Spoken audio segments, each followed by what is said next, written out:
કોઝિંગના મુખ્યત્વે 3 પ્રકારો છે. સરળતા ખાતર સમજવા માટે આપણે યાદ રાખીએ A, B અને C. A for alibi defence, B for bogus અને C ફોર કોમ્પ્રોમાઇઝ અથવા કન્સન્ટ.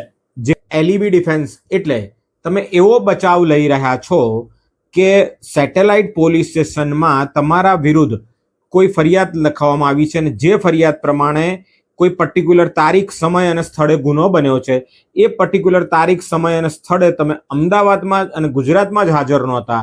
દાખલા તરીકે તમે બોમ્બેમાં હાજર હતા, જેની આવવા જવાની તમારી પાસે ટ્રેનની અથવા પ્લેનની ટિકિટ છે, તમારી પાસે ત્યાં રોકાયા એના હોટલના રિસિપ્ટ, વાઉચર્સ છે, તમે ત્યાંના સીસીટીવી કેમેરામાં પણ એ તારીખ, સમય અને ત્યાં જગ્યાએ તમે કેદ છો સીસીટીવી કેમેરામાં, ત્યારે તમે એવો બચાવ લઈ શકો છો કે બનાવવાળી, કહેવાતા બનાવવાળી જે ફરિયાદ છે એ તારીખ, સમય અને સ્થળ ઉપર તમે હાજર નહોતા.